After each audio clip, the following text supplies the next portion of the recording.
Hi lovelies, it's Liz from the Scrub and Patch. I'm here again just to share with you a couple of swaps that I've done recently, and before I post them off to the ladies who I'm swapping with.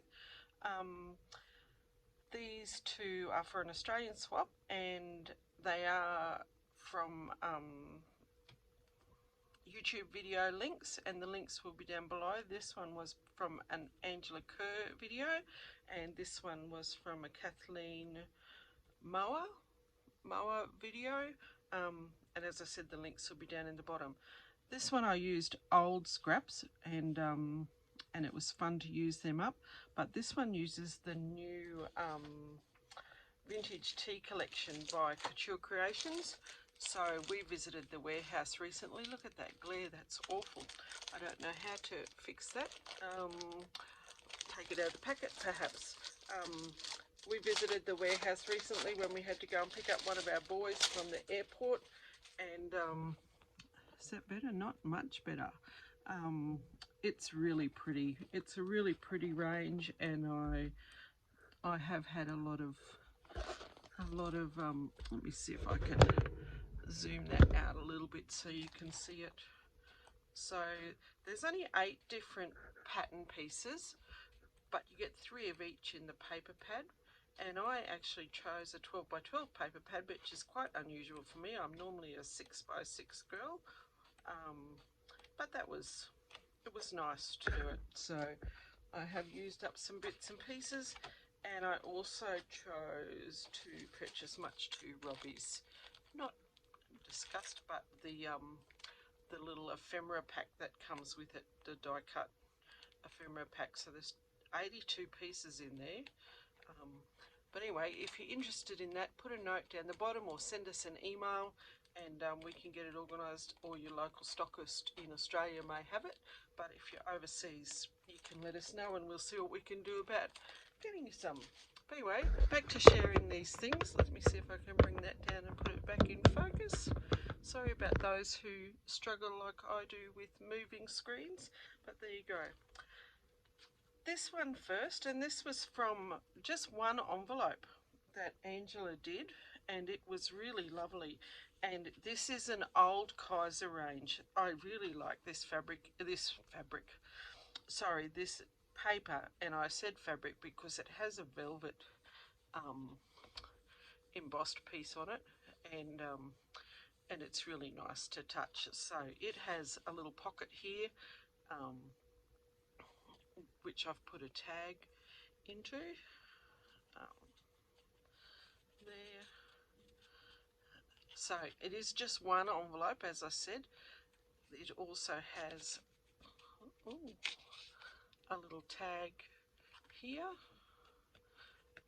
to glue that down a bit. So that's in one opening of the envelope. This is where you can attach it to your journal, or put it as a flip, or you can cut that off if you want to just have it in a pocket. And then there's an additional tag there. So it's for one envelope to have this number of tags in it, I thought was quite a cool project. So yeah, so I really liked that, and it did use up a nice range. So the link for Angela's is in the bottom, and anyway, I hope you like that, and I hope the person who receives it likes it. This one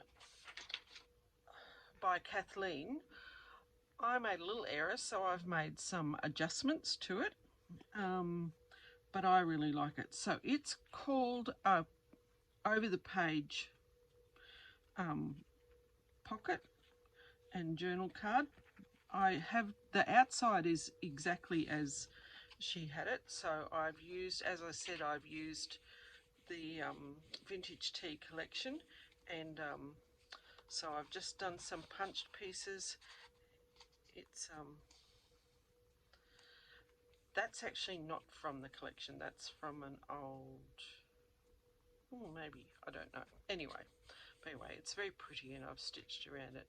And this is the opposite side, so it sits over the page in your journal like this, and you could either clip it there or do whatever. So the other side is very similar, a very similar tag, and so when you fold it up, this is where I had a slight error, and I'm going to move that again. I might just turn it this way so you can all see perhaps. When I put this piece in, because you can't actually write on what was behind here, I didn't line it up, and this piece here didn't actually catch in the sewing. So what I did was I fussy cut some of the papers around to form a pocket here for this side. But with this piece here, I just made a little booklet which can slip in underneath. So it was kind of a happy accident, I think. But because, see, that didn't, I didn't make it long enough, and then I didn't center it, and I thought, you know what, I'm not going to cut another piece. It's already glued. And so that's what I did. And to hold that flap down, I've just added 2 extra journal cards with pockets. So they're both very similar. These are actually old Bow Bunny cards. They're not part of the vintage tea collection, but you can see that they're just, but these are part of the vintage tea collection.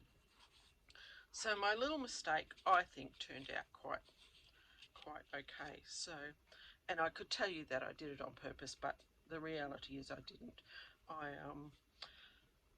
Once I'd cut it and I realised it was too short, I pushed it over and then knew it wouldn't catch in the thing, so I just turned them into pockets. So that's just a simple over the page